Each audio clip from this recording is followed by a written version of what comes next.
Ce matin, donc, je vous propose de regarder ensemble ce thème « Peut-on être pardonné ?» L'évangile de Marc, chapitre 3, verset 28, nous dit « Vraiment, je vous l'assure ». C'est Jésus qui est en train de parler et qui dit « Tous les péchés des hommes peuvent être pardonnés. Tous les péchés, quel que soit le degré de gravité qu'ils aient pu faire. Et même toutes les insultes qu'ils auront pu lancer contre Dieu leur seront remises. » Une phrase extrêmement importante et incroyable que Jésus va nous laisser. Parce qu'au travers de celle-ci, Dieu nous montre et Dieu nous rappelle tout son amour qu'il a pour l'humanité. Il nous rappelle combien Dieu nous aime, il nous rappelle combien Dieu a tout mis en œuvre pour que son amour se manifeste à travers Christ, afin qu'à travers cet amour manifesté, nous puissions vivre le pardon de nos fautes. Et il faut savoir qu'aujourd'hui, la possibilité vous est donnée de vivre en tant que pardonné. Simplement, est-ce que vous y croyez ? Ou plutôt, est-ce que vous l'acceptez? C'est bien là parfois, je pense, la difficulté et le problème que beaucoup rencontrent. Nous entendons parler que Dieu nous aime, nous entendons parler que Dieu a tout mis en œuvre pour nous donner une possibilité d'un nouveau départ, d'un nouveau changement, d'une nouveauté de vie. Mais combien de personnes croient véritablement, acceptent véritablement que leurs fautes puissent être pardonnées? Vous savez, il y a des personnes qui ont du mal à croire que leurs fautes peuvent être pardonnées, et il y a des personnes qui ont du mal à accepter que leurs fautes soient pardonnées. Combien de personnes acceptent de reconnaître ce qu'ils ont fait ou ce qu'elles ont fait? Combien de personnes aujourd'hui acceptent de reconnaître qu'elles ont marché ou qu'ils ont marché durant des années, peut-être même des dizaines d'années, dans une voie qui n'était pas la bonne?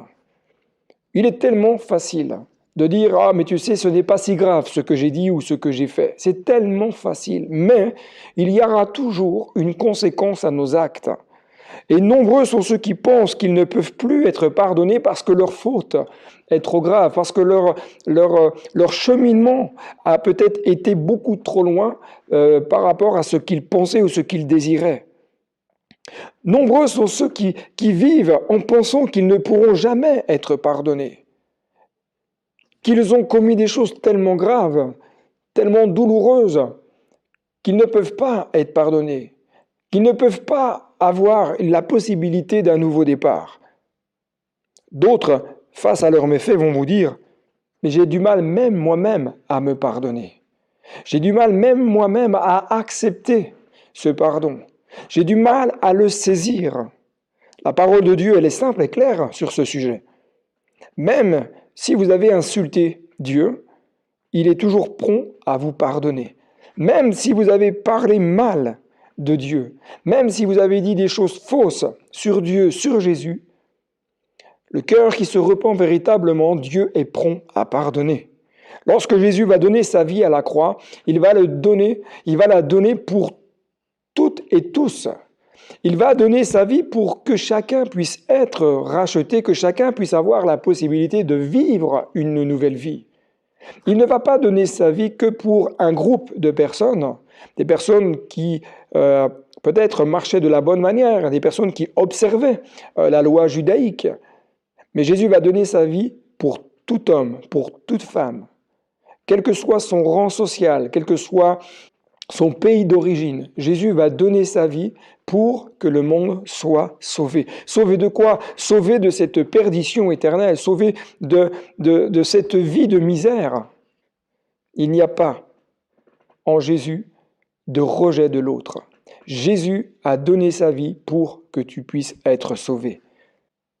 Jésus à la croix n'a pas porté que certaines erreurs, que certains méfaits. Jésus n'a pas dit je donne ma vie que pour un type, une catégorie de péchés. Jésus a donné sa vie pour que nous puissions être pardonnés de toutes nos fautes et quelle que soit l'erreur que nous ayons pu commettre. Le péché, vous savez, c'est ce qui nous sépare de Dieu.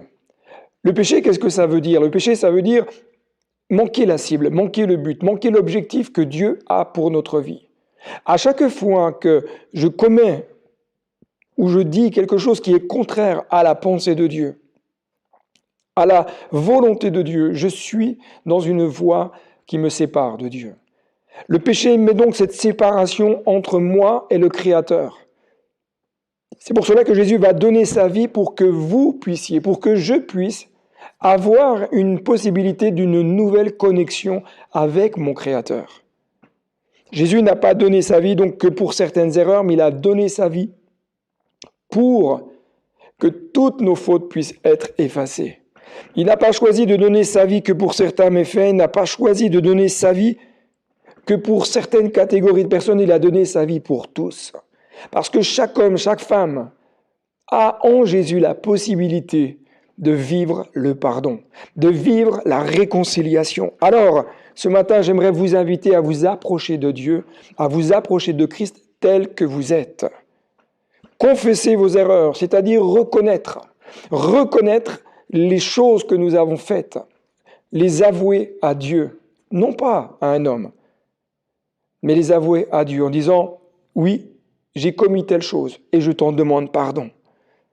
Mais c'est aussi laisser l'amour de Dieu se manifester dans notre vie. C'est laisser l'amour de Dieu se manifester au travers de notre vie.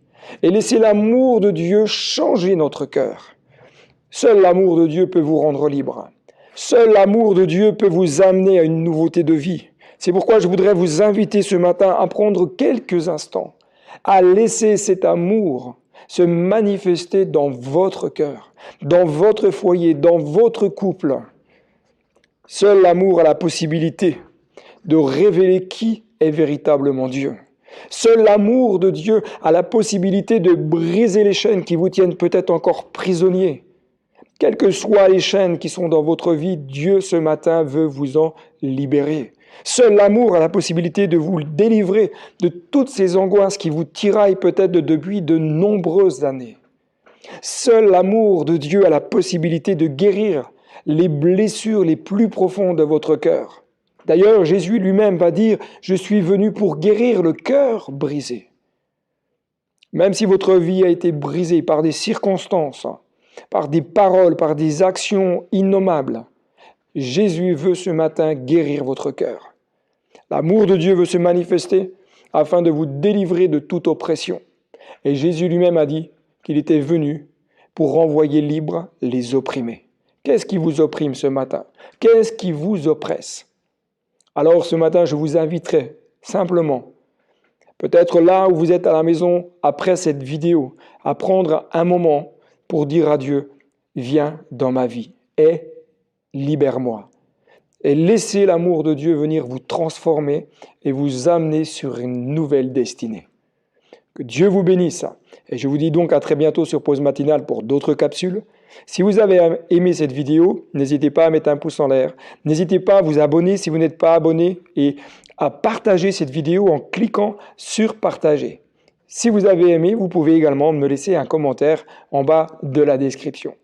Que Dieu vous bénisse et je vous dis donc à très bientôt sur Pause Matinale. Et n'oubliez pas, le meilleur est devant. Bye bye.